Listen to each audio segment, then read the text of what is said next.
Sesi 25, Kamis 7 Mei 2020. Dari ruang rapat saya mengucapkan selamat pagi kepada Bapak Ibu, saudara-saudari, anak-anak, segenap bagian GKP Jemaat Seroja. Kita masuk ke kitab Keluaran yang berisi 40 pasal. Dalam bahasa Ibrani, kitab Keluaran disebut dengan nama Shemot. Ejaannya S-Y-E-M-O-T, Shemot. Kitab Keluaran melanjutkan kisah bangsa Israel sepeninggalnya Yusuf, di mana bangsa Israel menjadi bangsa terjajah di Mesir.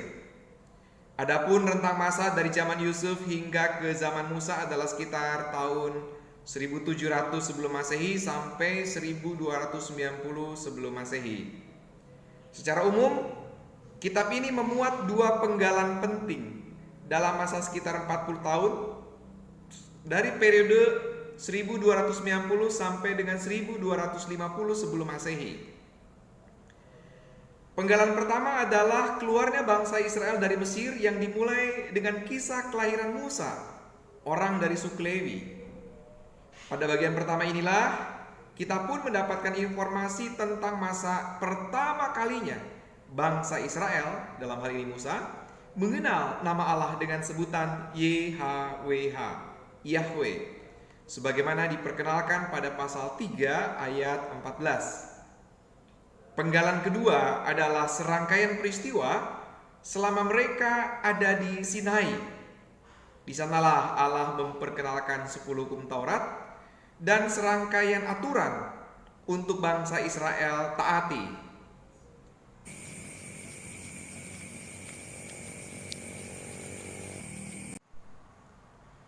Sesi 26, Kamis 7 Mei 2020. Dari ruang rapat saya mengucapkan selamat sore kepada segenap bagian GKP Jemaat Seroja. Penggalan pertama kitab Keluaran, mulai dari pasal 1 sampai pasal 18, berisi serangkaian kisah yang syarat dengan pesan iman bahwa Allah selalu setia memelihara dan menyertai umatnya. Kisah ini bermula dari gambaran keterjajahan Israel selama mereka berada di Mesir ratusan tahun. Dilanjutkan dengan kisah kelahiran Musa, lalu berlanjut dengan kisah Allah yang memanggil Musa untuk tugas membawa Israel keluar dari Mesir. Cuma memang proses untuk bangsa Israel keluar dari Mesir bukanlah perkara mudah. Terlebih karena ada ikatan emosional antara Musa dengan bangsa Israel maupun antara Musa dengan Firaun. Kesulitan itu dijawab oleh Tuhan dengan menolong bangsa Israel melalui 10 tulahnya, 10 jenis tulah, yang dilanjutkan dengan ketetapan yang mewajibkan bangsa Israel merayakan Paskah. Paskah itu sendiri artinya Allah melewati. Proses betapa sulitnya bangsa Israel keluar dari Mesir masih terus berlanjut ketika mereka harus berhadapan dengan tantangan alam berupa Laut Teberau dan padang gurun. Namun untuk kesekian kalinya Allah menolong mereka, yaitu dengan cara membelah air Teberau. Kemudian setelah melewati Teberau, Allah memimpin mereka dengan tiang awan ketika siang dan tiang api ketika malam. Bahkan Allah menyediakan makanan bagi mereka sepanjang perjalanan di padang gurun.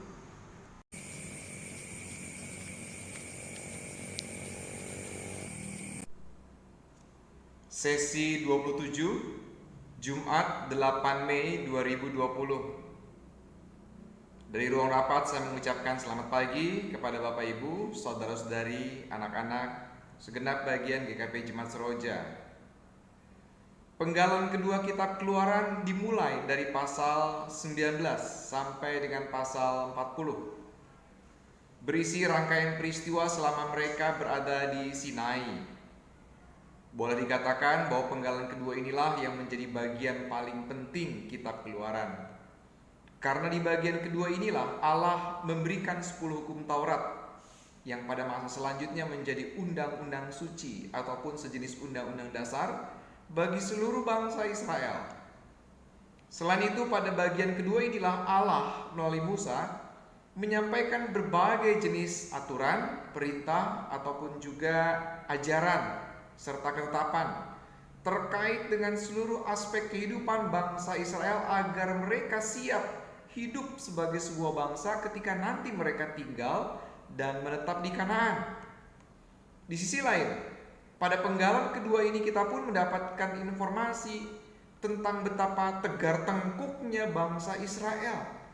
Betapa mereka adalah bangsa yang susah diatur dengan cara berulang kali menyembah berhala. Bahkan sampai Musa begitu kesal dan mematahkan 2 loh batu, untuk kemudian Tuhan juga meminta Musa membuat 2 loh batu yang baru yang berisi 10 hukum Taurat. Pesan imannya, walaupun Israel berulang kali tidak setia, tidak taat, susah diatur, tetapi Allah tetap setia dan tetap mengasihi mereka. Saya kira ini adalah pesan iman yang sangat penting juga bagi kita saat ini.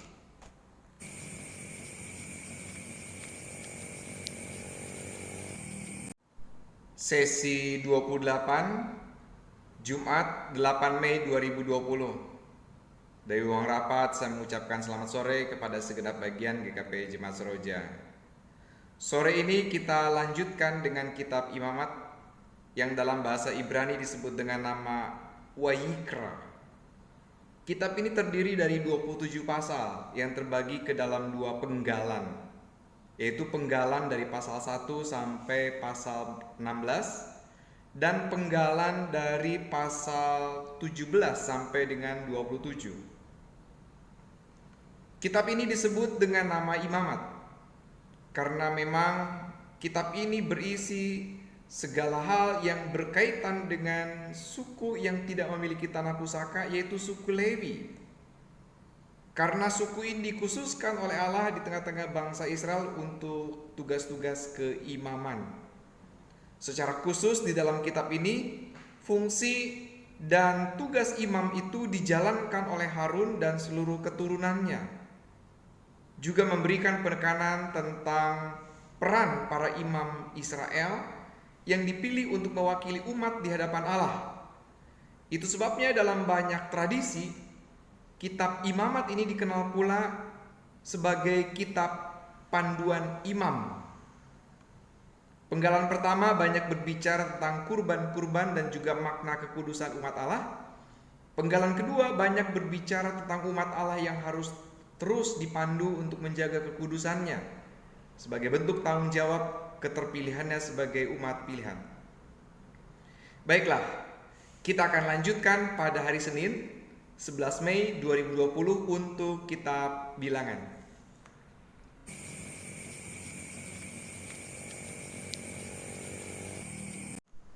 Sesi 29 Senin 11 Mei 2020.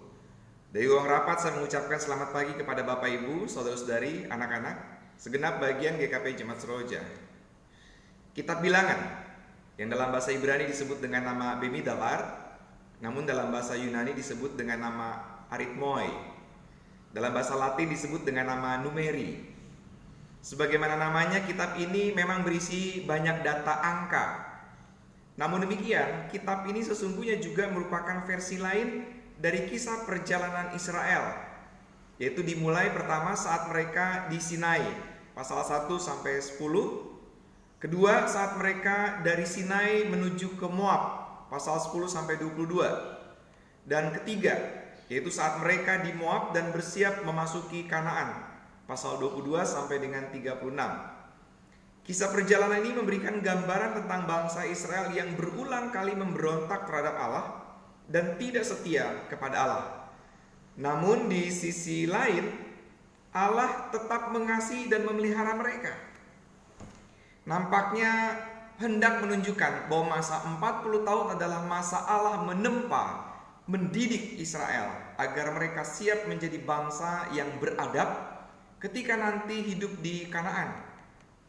Di kitab inilah kita juga memperoleh informasi tentang alasan Allah tidak mengizinkan Musa memasuki tanah Kanaan di pasal 20 ayat 12. Selanjutnya ada juga informasi tentang jumlah pasukan bangsa Israel saat mereka baru memulai perjalanan yang dapat kita lihat pada pasal 1 ayat 45, berjumlah 603.550 orang, yaitu mereka yang dapat bertempur di usia 20 tahun ke atas. Suku Lewinya 22.000 orang, total 625.550. Dan pasukan Israel saat mereka sedang bersiap memasuki Kanaan, pada pasal 26 ayat 51, yaitu 601.730 orang, suku Lewinya 23.000 orang, totalnya 624.730 orang, laki-laki di atas 20 tahun dan dapat bertempur.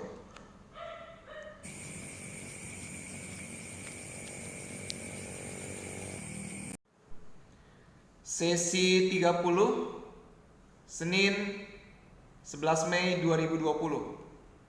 Dari ruang rapat saya mengucapkan selamat sore kepada segenap bagian GKP Jemaat Seroja. Kitab Ulangan yang dalam bahasa Ibrani disebut dengan nama Devarim. Inilah perkataan-perkataan. Terdiri dari 34 pasal yang berisi rangkaian pidato Musa kepada orang Israel sebelum Musa wafat.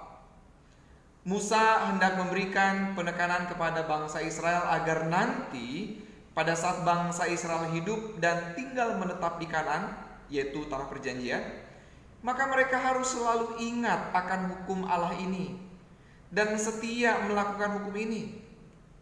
Pada bagian akhir kitab ini ada pula informasi tentang wafatnya Musa. Nah, secara umum kitab ini dapat dimaknai dengan dua cara. Pertama, sebagai pembaruan ataupun penegasan atas hukum Allah yang sudah disampaikan pada saat mereka berada di Sinai. Kedua, sebagai kelanjutan kisah umat Israel yang sudah dimulai dari kitab Keluaran. Namun demikian, di sisi lain, kitab ini memang memaparkan pula kondisi kontradiktif antara umat Israel yang kerap kali membangkang terhadap Allah berbanding dengan Allah yang tetap setia menjaga, memelihara, bahkan memberkati umat Israel.